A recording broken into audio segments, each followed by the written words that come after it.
Hi folks, so this video is one that's a little bit out of sync with life and enjoyment of cars, but it's one that's actually been requested a number of times.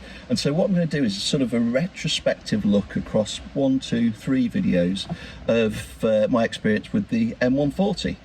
So I'm sat in the MX-5 in the garage, as you can see. It's really, really windy. In fact, today's the day that Goodwood was cancelled, and very, very windy. So hopefully we get away with the noise. You might notice some change in lighting if I've got to close the garage door and switch the lights on and show everybody my bald spots. But hopefully we get on all right, and it makes for a good video.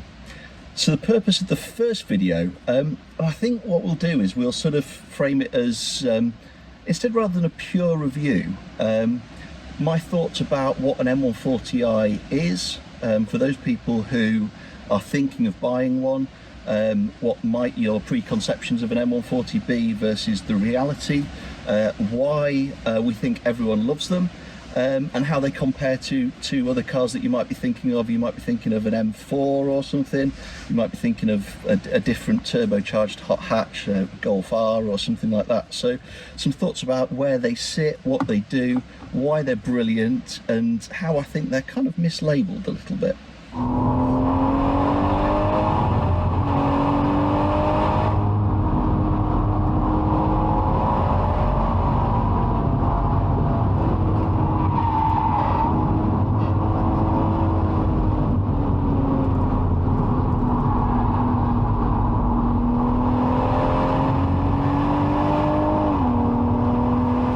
Okay, so the first thing we want to really nail down is what is an M140. We've all seen countless analyses of these, reviews of these, YouTube, magazines, websites, reviews. We all know that they're a 1 Series with a lovely, great big powerful B58 in the front. But what are they? You know, what should you come into an M140i expecting? And this is where I've got something that's a little bit controversial.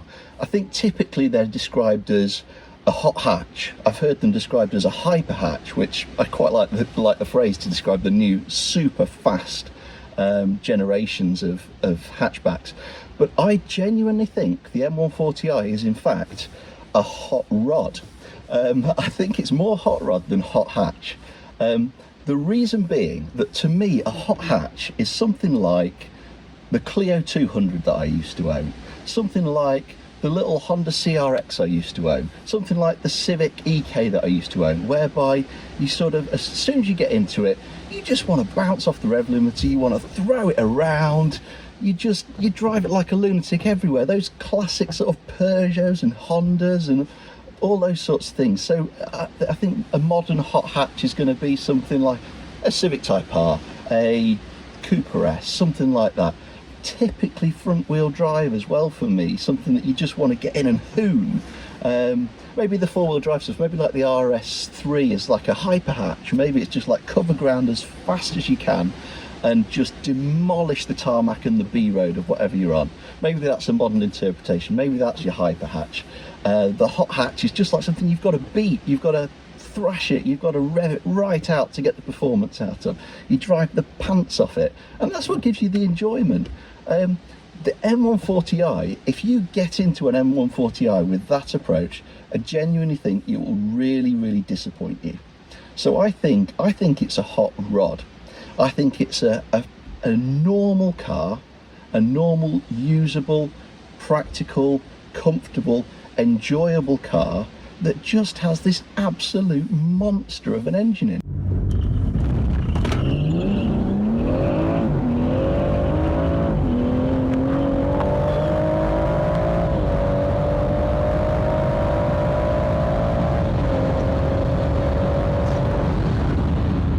I genuinely believe it's a hot rod, and I think it's a fabulous car for it. For most people as a daily driver, I think having something that's so usable, so easy to relax and sit comfortably and navigate the absolutely rubbish roads and all the rubbish traffic that we had and all the average speed limits and all the poxy speed limits that they've lowered because it might be a good idea for one person once every 10 years.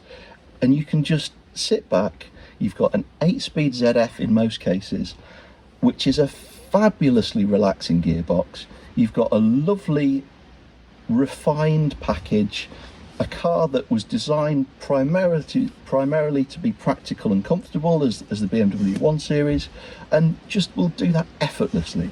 You get in it, you've got a 3-hour journey, you get to your destination, and you are genuinely still fresh. I've been there, it's fabulous. Such a nice, easy car. You've got, you run into traffic and you stop on the motorway and you think, it's the worst thing ever. You're sat in a genuine hot hatch and that's a really bad day.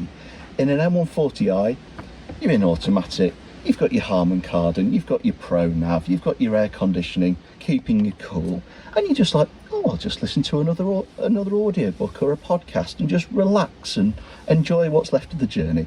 It really is that for me. They're just such a lovely, comfortable car. And I think secretly, this is why we all love them so much. I think a lot of people that come to M140i's are, let's say, discerning, more mature. They're just coming off that curve of enjoying hot hatches or, dailies with bucket seats. And then they get in these M140i's and they're like, oh, actually, you know what? I could get used to this. This is actually really, really nice. And that's me. I owned mine simultaneously with an M4, and it replaced a Clio 200, and the M140i was just getting used more and more and more. It was so easy to use. Just jump in it, automatic box. If you need to change down and go, you just click on the ZF, hoon it. So easy to enjoy, so easy to rack up the miles in. Such a pleasant place to be for mile after mile. You get in it first thing in the morning, you've got a trip to work, life's a bit rubbish, work's on top of you, and you're thinking, but then you get in your car and you're like, this is my happy, peaceful place. You close the door, it isolates you beautifully from the outside world. You start the engine, you've got that special straight six, and you can relax. Then you finish your week's work, you get in it, you go, let's have a bit of sports manual, get the paddles open, go down that nice road somewhere, and you can enjoy it in a different way. And I think that sort of that two-faced Q car appeal of them is just wonderful. You're on the you 2 hours into a 3-hour journey, you're joining a motorway, slip road, nice and clear, national speed limit, not very busy. Let's have a couple of clicks and just give it the full beans down the slip road, and it puts a smile on your face. Like, breathtakingly fast. We're not used to fast cars these fast, generally speaking. And what a fabulous car that they created, and surprised me in terms of what I enjoy in a car. And I'm sure it's the same for lots of other people. You're sort of thinking, I'll go for another hot hatch or this sports hatch, and it's so fast, and it's rear wheel drive, and it's got the straight six, and it's turbocharged, and it's got loads of power. And then you get into it, and one of the things that we secretly really enjoy is the refinement and the comfort and the ease of use. So there we go. It's a hot rod, not a hot hatch.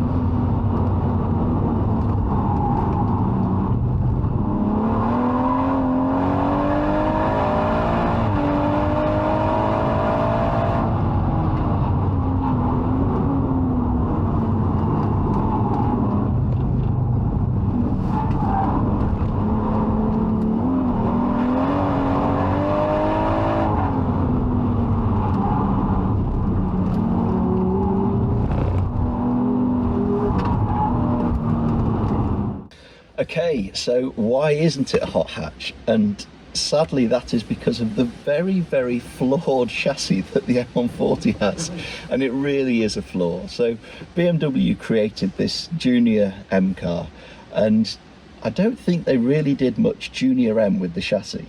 They spent all the money that they had, let's say, and the budget for the car on this whopping great big monster of an engine that's absolutely brilliant, but they really, really did not give the car the chassis that engine needed.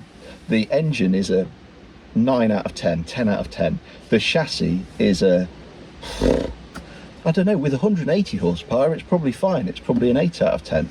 But let me tell you, with 350 horsepower, 450 horsepower. It is not.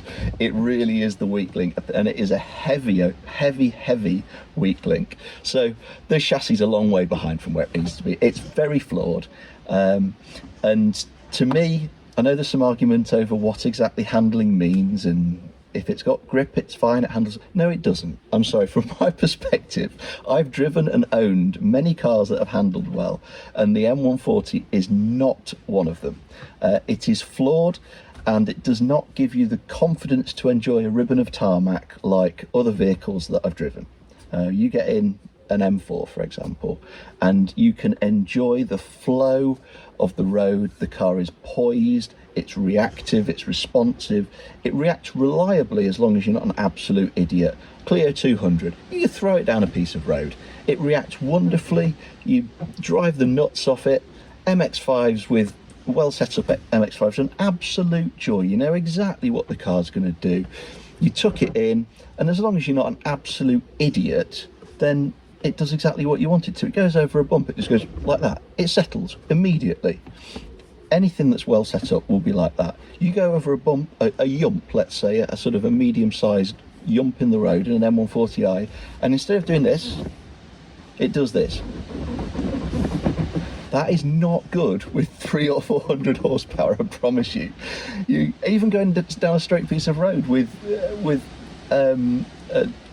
mapped, or I don't, it probably does it in with an unmapped car as well. It's a while since I've driven an unmapped M140i, and it sort of does this weird squiggle down the road. It doesn't sort of burn its rubber down the road, it sort of just jiffles, and it's just not a well planted car. There's no argument that can persuade me that an M140i handles well. They just don't, and it makes it quite a flawed car.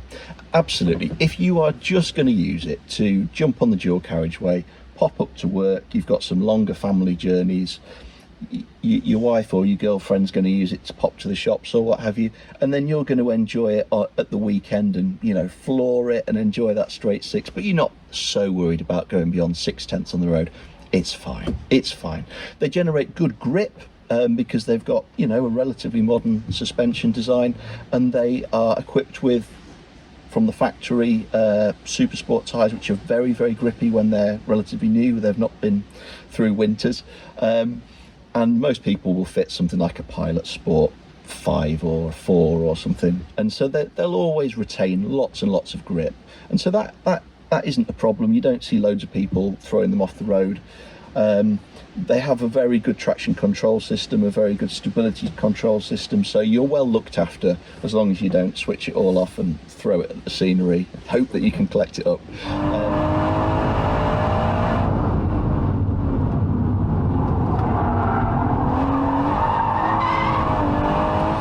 So what constitutes that weak link? And I think it's quite a lot of things really, and that's why the many modifications that I did to my car were needed to create the car that I wanted to create, one that could be used as I wanted and sort of retained all of the comfort, but also became a really well qualified driver's car, and something that was very competent down a challenging piece of country road.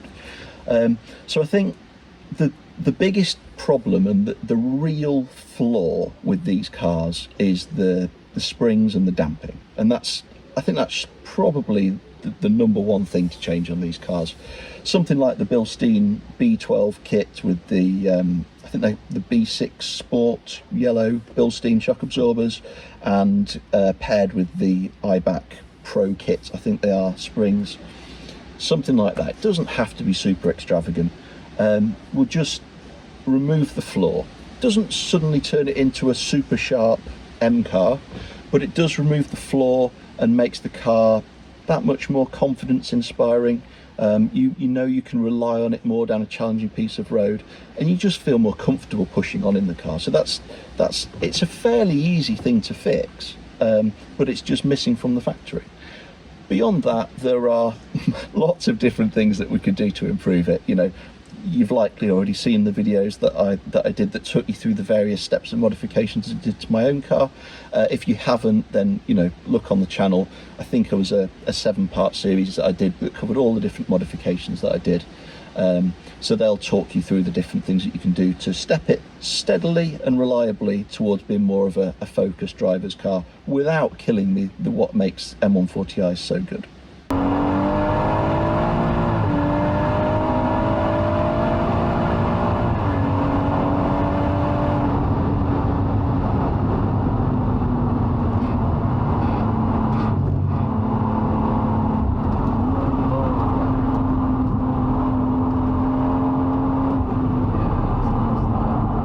Even though those videos are there, I should just point out every M140i deserves a diff. If you can afford an M140i, I think you should be able to afford a diff. And one thing to consider is they are quite a lot of money. I think they're probably about £1,800 including fitting. But when you come to sell the car, you can always pay another £200 to get it dropped and original put back in, and then you can sell your diff as well for, I don't know, £1,200, £1,300. So where it might jump off the page being £1,800, a remap's only £500, and you might think, God, no, I'm not doing that. That's what a waste of money. I can't even see it. Nobody knows it's there. Nobody knows how great my car is. I promise you it will make a difference just about every time you drive the car. Go look at my video on the LSD, it's great. But, you know, think about it in the context. You can always take it off the car when you come selling the car and sell that separately. So think about it as a, I don't know, a £1,000 upgrade rather than £2,000 upgrade. I think maybe the other thing that probably wants upgrading are the brakes as well. The little bit of coding that improves the pedal feel. I'd always put, you know, good fresh fluid in. And I think I settled on something like a DS 2500 for the road as a good pad. M4 pads, something like that, something just that's a little bit more driver focused, performance orientated over the standard pads. I wasn't terribly impressed by them. Don't have to do discs or anything, just those little tweaks are, you know, very good on a standard car. But go look at the other videos for the full rundown of the different mods. So if you do, say, you know, the basic suspension, B12, something like that, you do an LSD and you do some little brake upgrades as well, I think you remove the flaws. It doesn't turn it into a hot hatch. You don't get any of the sharpness that you might otherwise relate to being a typical hot hatch, but it does make it a more composed, more enjoyable car that you can thread down the road much better. You get a lot more back from, and you know, as a 7.5 down a nice A or B road, it becomes a really enjoyable package. Still not a hot hatch, but you know, a proper driver's car.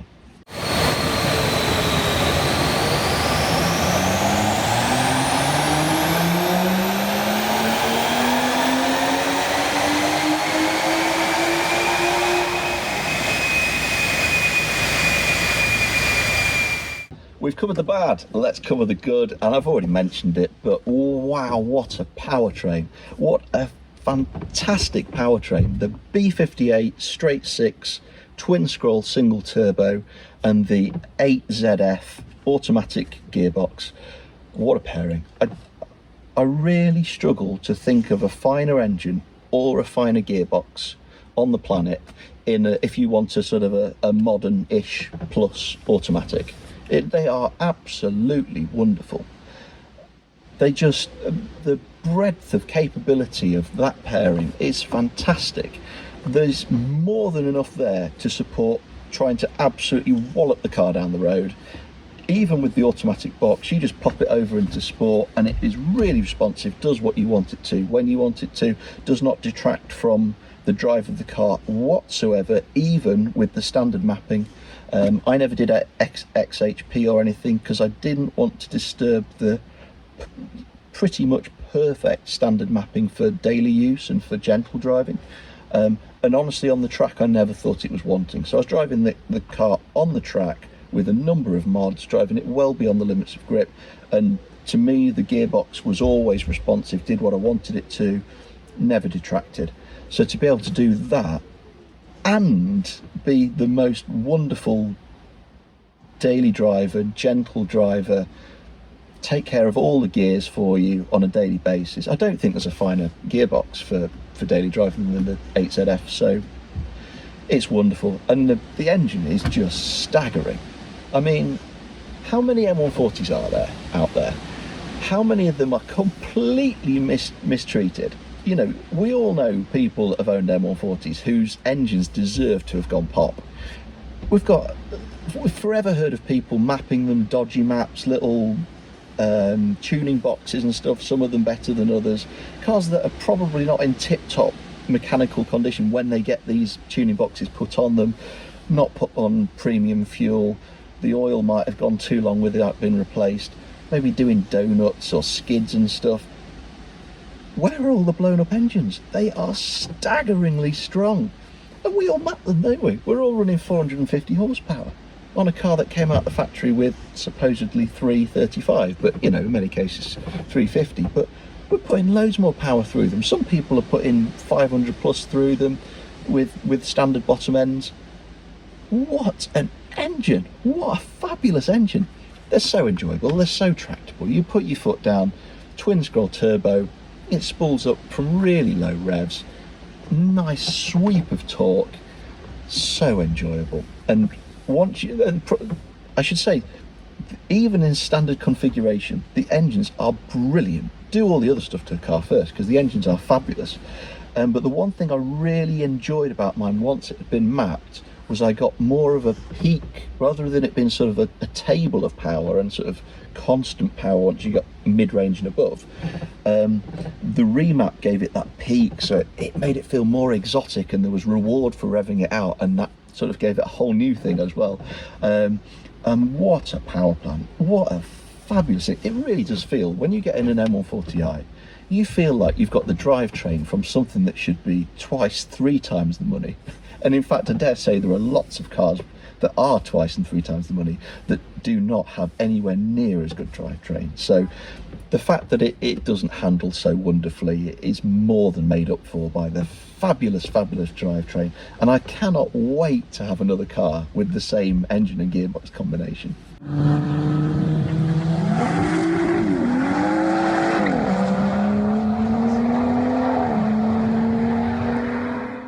So the last thing I'll do on this video is I'll compare it directly to the M4s that I own. So I had 2 M4 competition packs. One I think was a 16 plate, and the second one was a 18, perhaps, can't remember. Anyway, two competition packs, and they're both fabulous, they're both great. So to compare the 2 cars, I think lots of people would be maybe own a 140 and they're considering an M4. They own an M4, they're considering maybe a fancier 140 to do the daily duties instead of, or as well as. Or maybe you're someone that's coming from a completely different car and you're thinking M140 or M4. So I'll sort of put them next to each other. I'm not going to compare to other options, because the M4 and M140 I've owned personally. I've done lots of miles on them both. I've enjoyed them to their fullest in both cases. Other cars I haven't, so I can't speak with the same authority. So I'm not going to try and do that, as I don't think I'd do it justice. So I've covered the M140, and you can do those modifications to really improve the chassis and really improve it as a driver's car. What you will not do, so I did lots of modifications, see the other videos, but just to summarise, I did some really nice quality coilovers. I replaced some of the arms at the front to get some more M-car geometry at the front. I did the Quaife limited slip differential, I did some poly bushes, I did some braces, I did anti-roll bars front and rear, probably other bits and pieces that I've forgotten. So I went to town with it. I transformed it into a car that retained all of the comfort and enjoyment and isolation of a standard M140i, didn't sacrifice any of that, but really greatly improved the responsiveness, the reliability of the handling, the way it went down a B road. And I would say that I took it to maybe 70% of what an M car is down that same B or A road compared to a standard M140i. So a huge improvement, but you will not turn an M140i or M240i into an M car. An M car is designed ground up as a completely different thing, to primarily be a driver's car that can also be used as a daily driver. And it's very good for that. Fabulous car, but it's ultimately flawed in a different way because of that. So you get into an M4 competition pack that I owned, and you push the start button and the car within 100 yards is fizzing with energy, absolutely fizzing. It's effervescent. It is just hyperactive and just wants to go. It is saying, drive the knickers off me, enjoy the crap out of me, because I am a special piece of engineering. And it is just goading you the whole time. It is all very stiff and full of energy, and it's very taut, and it's just saying, let's go, let's go. An M140i, as I've covered, is not like that, and that's to the benefit of the M140i. You get into an M140i and it's saying, I'm a powerful car, but let's just relax for the time being. So, two very different cars, and the difference is noticeable within 30 seconds of turning a wheel. It genuinely is. And the M4, M3s will obviously be the same. M2 is probably very similar as well. As soon as you get onto a country road, it just comes alive. It's so alert, it's so responsive. It feels like a track car for the road. It really does. It responds, you know, like a track car. It's immediate. It gives you some information back, and everything works as though this was what it was designed to do. It doesn't do any weird things, sitting down onto weird outside wheels or anything like that. You turn and it goes, come on then, and then you get on the throttle and it goes, go on then. They're fabulous. They are wonderful drivers' tools, and I love the reactiveness, the fizziness of them. They're special cars, but they're just not anywhere near as good as a daily.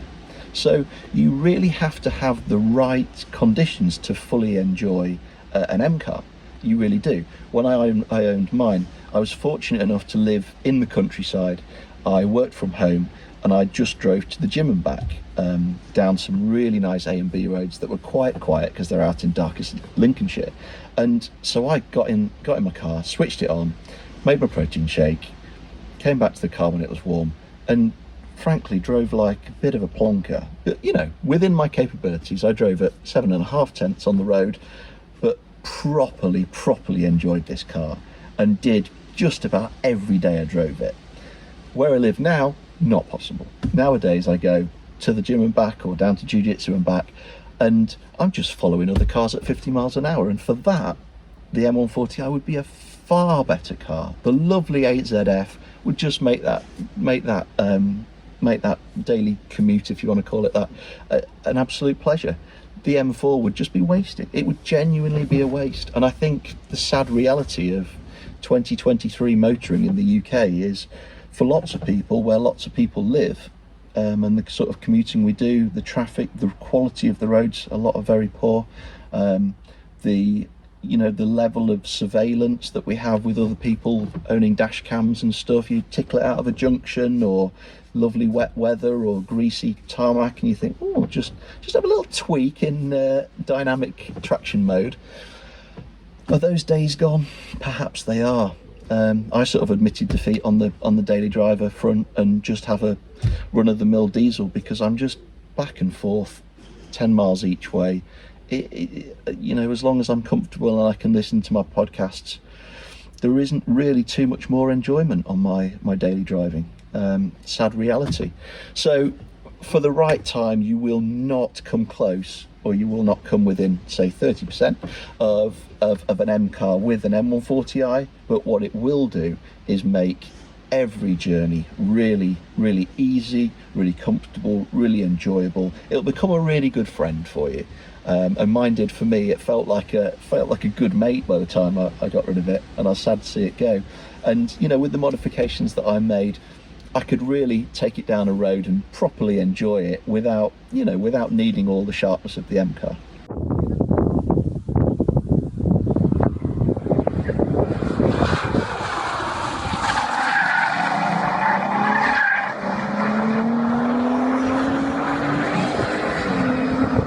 Which would I choose again? Well, I'd like both, ideally.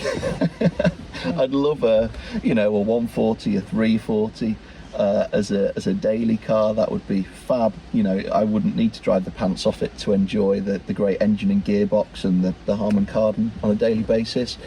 And it would be great to have an M4 in the garage or parked on the driveway that I could use on a Saturday when I drive over to Cadwell or into the Wolds, or take a trip over to see Will in Cheshire and drive through the peaks and stuff. So that's the answer, guys. You just need, I don't know, 55 grand so you can have both.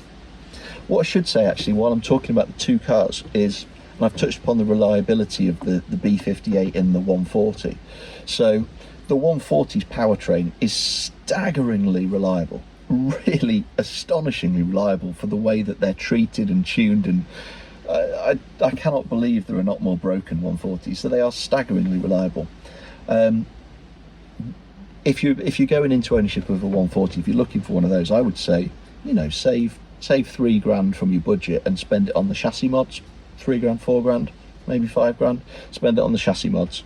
You can always take them off and sell them at the end of the ownership, or buy one with them all done. That would be even better, wouldn't it? If you could buy one with some nice mods and a diff, that would be a great way to own a 140.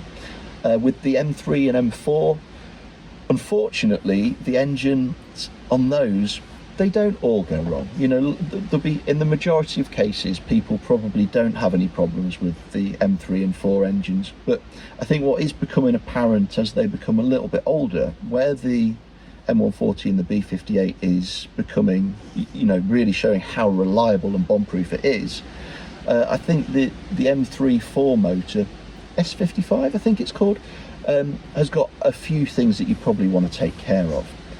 So I think the 3 things that happens to go wrong with the S55 are the crank hub will spin on the crank, and so the timing all goes haywire, and you can lose valves, you can lose pistons, it can genuinely do the bottom end as well. So I think in lots of cases, and if you're going to tune them, if I was to buy an M3 or an M4, I would do the crank hub fix. So that would be something I would do. I should imagine it's probably about, in fact, I'm not going to talk about figures because I'm partly guessing, so I'm not going to talk about numbers about those at all. The other thing I think that's fairly regular with the S55 is I think the turbos start to use oil and need replacement. So it's something else that is actually quite an expensive thing to do. Obviously 2 turbos on the S55, so a lot more expensive than the 1 turbo on the B58, which happens to be very reliable. Something else that you think you may need to replace or factor into your purchase. And I think as well, people are starting to suggest that you ought to do the bearings as well in the S55 engine. Consider them as something to do as preventative maintenance. So, you know, it would be really, really easy to spend 5-7 grand on an S55 to sort of future-proof it, make sure your car's well supported for a remap, or just to make sure it's hopefully bomb-proof for your ownership. So something to really strongly consider as the M3 and 4s become more and more affordable. They are a more expensive car. There's more to go wrong. Engines on them are more expensive to replace. We need to think about preventative maintenance on them. Things might go wrong. We might have to spend more money on them. Of course, tyres, brakes, ding a wheel, got to replace a wheel. Lots of things are a lot more expensive on the M cars. So there really is a strong financial premium to owning and using an M car. But they're fabulous. So let's all have both. Let's have an M140i for daily duties and a fabulous M car with all these bits to prevent any problems with them for the weekends. Both great cars. You'll enjoy either one fantastically, and you can't go wrong with either one, unless you're trying to scrimp, in which case buy a different car. You need to be prepared to spend on either of them. For me. So we'll leave this video here. I will do some more videos in this sort of retrospective mini-series, so please let me know what you'd like me to cover. I may well do a video that is purely Q&A, so please, if you have any questions, or if you know of common questions that come around with people looking to own 140s or 240s, pop them in the comments below. Let me know what your questions are.